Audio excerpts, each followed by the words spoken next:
হরে কৃষ্ণ, রাধে রাধে। মালবিকা পরিবারে তোমাদেরকে জানাই অনেক অনেক শুভেচ্ছা ও অভিনন্দন। আজকের আলোচ্য বিষয় হলো 2025 সালে ভাদ্র মাসের শুক্লপক্ষিয়া একাদশীর নাম পার্শ্ব বা পরিবর্তনীয় একাদশী।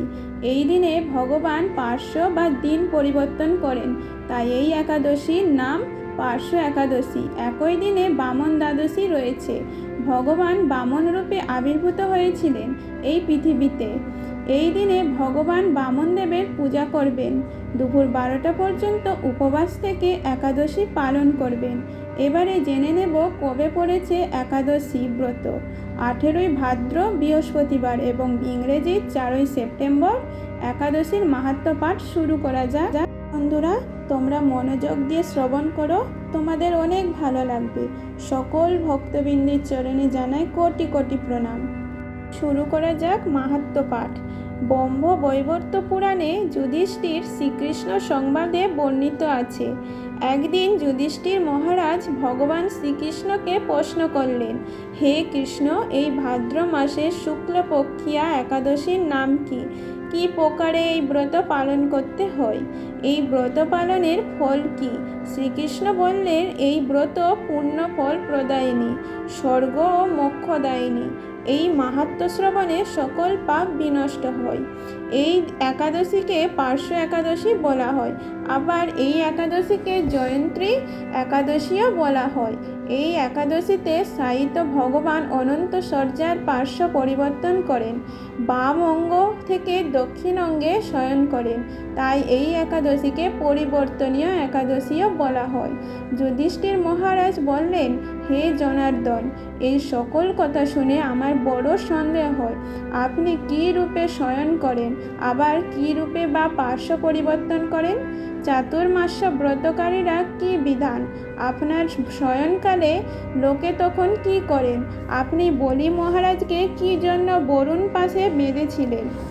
হে প্রভু, এই সকল বিষয় আমাকে কৃপাপূর্বক বলুন। শ্রীকৃষ্ণ বললেন, হে মহারাজ, ত্রেতাযুগে বলি নামে এক অসুর কুলজাত নাম আমার ভক্ত ছিল। সে প্রতিদিন শ্রদ্ধাযুক্ত ভাবে বিভিন্ন মন্ত্র দ্বারা পূজা করত। ব্রাহ্মণগণ পূজা ও যজ্ঞাদিতে সাহায্য করত।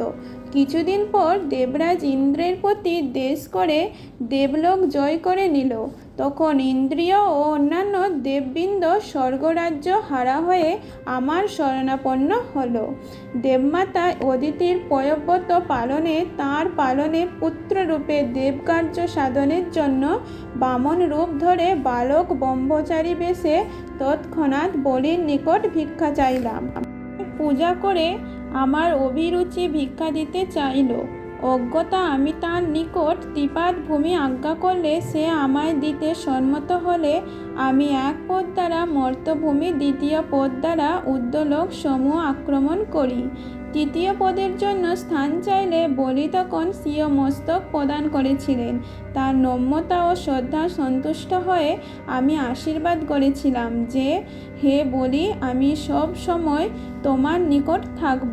ভাদ্র মাসে শুক্লপক্ষিয়া একাদশীর দিন আমার অর্থাৎ বামন দেবের শ্রীমূর্তি বলির আশ্রমে স্থাপিত হয়, আর দ্বিতীয় মূর্তি ক্ষীরসাগরে অনন্ত সজ্জায় শায়িত অবস্থায় শায়িত হয়েছে।